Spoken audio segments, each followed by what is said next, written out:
Only he is him. It's the guy Gioli repping Gioli.com, and we're here to talk about Wheezy. You feel what I'm saying? Wayne, Little Wayne, Tunchi. You feel me? Um, Lil Wayne responded to the Billboard list. You know what I'm saying? Billboard and Vibe list where he was ranked number 7 all-time greatest rappers, and he said, "Who's in front of me?" I'm paraphrasing. It's not exact. He said, "Who's in front of me?" He said, "Oh yeah, all of them. They know what's up. I'm the greatest, and they know I'm the greatest. It's Carter 6. Stop playing. You get what I'm saying?" Um, so the people in front of him, it was what J. I think it was like JM. Let me be accurate. This to say who's in front of him. You know what I'm saying? Y'all know I don't edit my videos, so I'm really about to just pull this up. Y'all can hang out. You know what I mean? Chill out, relax. That's your problem. Y'all want everything fast. No, just because you're on YouTube scrolling, go to somebody else. Maybe they talking about it. You know what I mean? But right here, we're gonna take our time. Um. All right, now it is getting a little ridiculous. All right, listen. Forget who it was, cause I be doing this with my girl phone, but like I don't know where nothing at on her phone at all. So there's that. I think it was MJ, maybe Nas, a few others before him. Because I know after him was Snoop Dogg, Nicki Minaj, and somebody else. You get what I'm saying? But that's not the point. The point is, do Wayne have a leg to stand on making these kind of claims? You get what I'm saying? Of course, Lil Wayne has a leg to stand on to say he's the greatest rapper of all time. If somebody said Lil Wayne was the greatest rapper of all time, I wouldn't personally have a problem with that. You get what I'm saying? He's one of the most colorful rappers of all time. You know what I mean? Lyrically, he's one of the most creative rappers of all time. He's got one of the best deliveries of all time. He got one of the best work ethics of all time. Um, and he does have a few bodies of work that's up there in the top, records that I've ever heard. And when I say top, I mean not very top, but top. Um, this is the unfortunate part for Lil Wayne. Here's the unfortunate part. Number one, there is already just a stigma about anybody who came out past the late 90s, or whether they could be um, a top rapper or not, according to the gatekeepers in the hip hop community. But people forget he can't. First time we heard Lil Wayne was 97, 98. I don't know why he's not grouped in that crop of, like, think about this. We heard Jay-Z, and then 2 years later we heard Lil Wayne. Think about it. Think about it. Jay-Z dropped, then he dropped another album, and then we heard Lil Wayne and Juvenile. First time I heard Wayne was 98. 1998, yeah, I heard Lil Wayne. So he don't get put in that crop because he wasn't considered a top rapper then, even though he was fire, even though we the block is hot and the hot boys, and drop it, wobble it, drop it. But he wasn't in serious contention for, it's like from day one, Jadakiss was considered one of the greatest rappers. You get what I'm saying? Because he never had a period where it's like we looked at him like a little kid, or we didn't look at him as like a threat. Like, it was from day one. The first time let me tell you something. The Locks was legends in 98, and he just came out in 97. You see what I'm saying? Like, they was legends by the time they dropped their first album. Just for the way they hit the streets, and you know what I mean? So anyway, he got that going against him. Another thing, he don't carry himself like one of the greatest rappers of all time. And I'm a real big Tunchi fan, and I can admit he is a little eccentric for the mold of greatest rapper alive. You get what I'm saying? People feel comfortable giving it to like a Rakim, because Rakim is going to rock his standard hat. You get what I'm saying? Throw a good leather on. You feel me? Couple jewelries, nothing crazy. You get what I'm saying? Jay-Z, same thing. Nas, same thing. This one, that one, Tupac. You feel me? He's the first rapper to be one of the greatest rappers to be a little extra. You know what I'm saying? A little too trendy, a little too questionable with some of his, like, he rides a skateboard, is what I'm saying. Um None of the greatest rappers have ever rode a skateboard. I don't know if you say ridden, because that sounds like written or good riddance. I don't know. But no rappers have ever rode a skateboard that are considered the greatest rappers of all time. So you gotta understand, like, he's breaking the mold a bit there. And so it's gonna be some resistance. You know what I mean? It's gonna be people who look at him, especially older cats, and say, no. Even if he rapped, even if Illmatic was his album, they would just look at him and go, nope, look at him. He's Allen Iverson of rap. He came in with the tats, different style clothes. You get what I'm saying? And everybody followed him, just like Iverson. And just like Iverson, he took a lot of bullets for it. You know what I mean? Because Iverson wasn't Isaiah Thomas. He wasn't a clean-cut dude. He was a street dude. You know what I'm saying? He had a record. Even in Philly, I'm from Philly. You know what I mean? He hang around. He was friends with some of the guys in Philly that you probably ain't supposed to be friends with if you like a star athlete. You get what I'm saying? He just was a hood dude, regular hood, cool dude. You know what I'm saying? And that's Wayne. So there's a target on his back just for his look. Then we got albums. This is the other thing. I don't know when exactly, I probably can pinpoint it, but when exactly the album artist just dropped out of the race.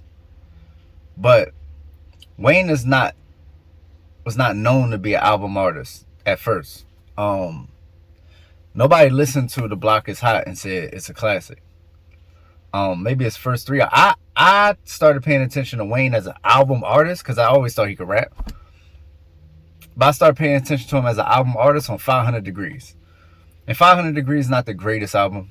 But it's a good album. It's a good listen. You're taking a road trip, you can play 500 Degrees.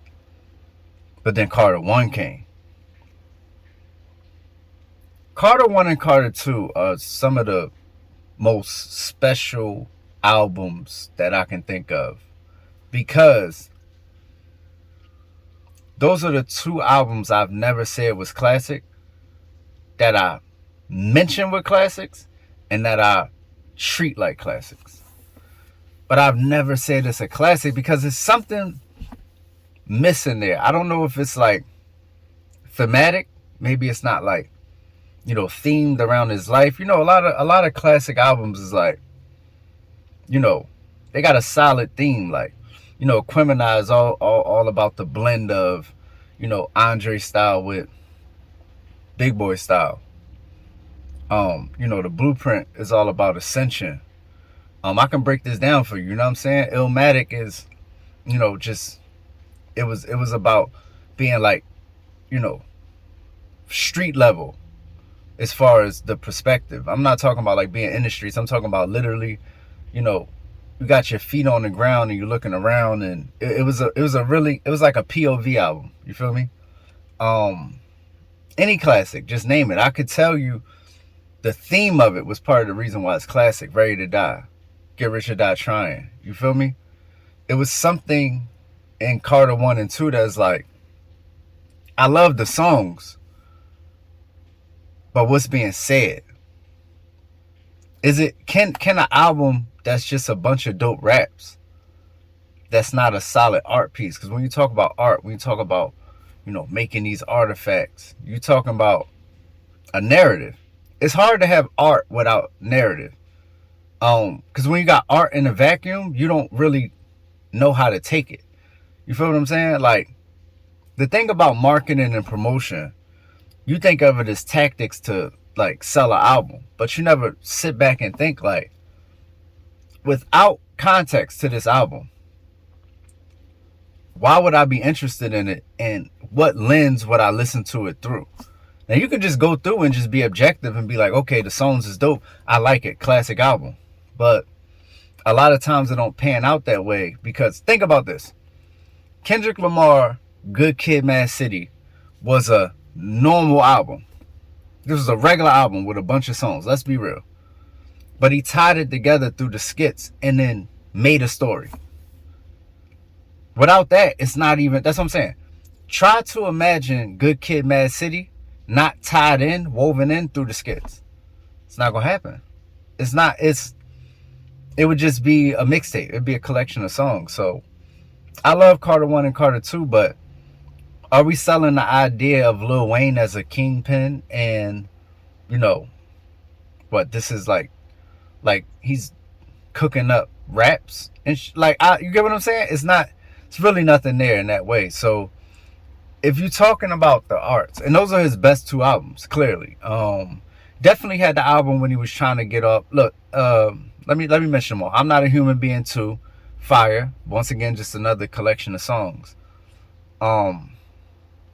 What's the one when he was trying to, it came out on Tidal exclusively. He was trying to get off whatchamacallit, then they made him take it down, and then they put it back up. That album, that's his best album. That's his best album. Lil Wayne's best album is, mention it in the comments. Mention it in the comments, because I love that, the one with London Roads, the James Brown sample joint, the joint with Wiz Khalifa. I think he had a joint with Jeezy on there. It was fire. Damn, what's the name of that album? I'm gonna blank the date, but anyway, that's his best album. But what I'm saying is, that's not even like a critically acclaimed album. So when you talk best rapper, and you got a kind of sidestep catalog, that's never gonna go over well with people in their minds, because if you think about it, when you say prove he's the best rapper, if I tell you right now your best rapper, prove they the best rapper, what you gonna do? You gonna play their best album. So you play Lil Wayne best album, and you play Nas best album. Nas has the better album. You play Lil Wayne best album, and you play Jay-Z best album. Jay-Z's gonna have the better album. You play Lil Wayne best album, and you play Scarface best album. Scarface going, it's hard to be considered the greatest rapper of all time when you don't have 3 or 4 joints that we could go to and say, remember that? Don't play with me. You get what I'm saying? It's like, when you have an interaction with somebody and they kind of don't know who you are, and you got to run down your resume, you probably, if you in the hood, you ever been in a position where it's like somebody playing with you, and you feel like, you know what, they just don't know. Yo, I'm such and such cousin, right? You know what I'm saying? Like, you going down the wrong road. I don't think nobody would be scared of Wayne in that way if they had to go catalog. You feel me? I think the Game got a better catalog than Lil Wayne. As much as I love Lil Wayne, I think that Rick Ross got a better catalog than Lil Wayne. Tip might have a better catalog than Lil Wayne. There's so many people and so many groups. Like, he don't have a Tribe Called Quest-esque, you know what I'm saying, albums and worthy of that kind of praise. Now, if we count mixtape stuff, that's what I'm saying. If we're just talking song for song, he got a lot of tracks. He got a lot of mixtape tracks. He got a lot of features. He got a lot of songs on the albums. That's fire. But if we talking about bodies of work, I don't even like using that, but let's, for lack of a better term right now, bodies of work, he's not up there with the who's who of greatest of all time, of legends. So what's left? What's left is Lil Wayne can rap his ass off. That's what's left. The fact that Lil Wayne can rap his ass off is the reason he's possibly a top 5 rapper of all time. Definitely a top 10 rapper. I don't really like your list if you don't got Wayne around 12, 13 at least. That's respectable. You know what I'm saying? If Wayne ain't top 15, we can't really have that conversation, because how many years was people scared of this guy? How many years would Wayne get on your record and make it his record? How many years was it where every time we heard somebody or saw somebody, they just looked like a alternate universe version of Lil Wayne? What did you think when you first heard Young Thug? You feel me? And then Gunna get his style from Thug. You feel me? So it's like Wayne got so much babies in the game. Wayne got so much years in the game. Wayne is still rapping like Lil Wayne today. And I just told you he came out in 98. What's that? 08, 2018. This is 25 years ago. 98. Think about this. 98. Then add 5 years. That's 03. Then add 20 years. Lil Wayne came out 25 years ago. And he rapping like this.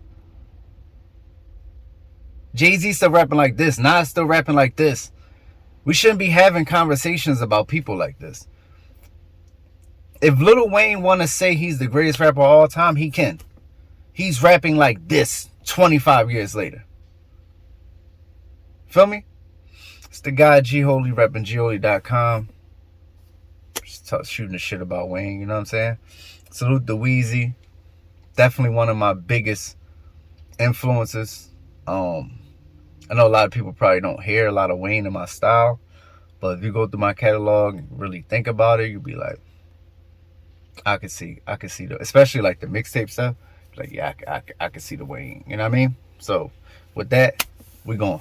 Yeah, and self-esteem is at an all-time low. The people feel without the filters, they ain't got that glow. And everybody think everybody doing better than them, but they fake when it's time to define better again. I push product, the soul is not for purchase. Learn the difference between priceless and worthless. Listen to how I paint pictures. Them shits ain't vivid for nothing. You can't get it, you frontin', you ain't lived it. And Keisha got her ass shots now. My youngin' came home from jail, he got his ass shot down. Crazy part about it, that was a man. Oh well, 100K on the gram is waist trainers to sell. The good news, I heard the cloud is bitcoins in hell. You play with me, then you gon' join them as well. Make that appointment myself, this is some truths I've been anointed to tell. To live and die on earth, not on Bell. My angels sing.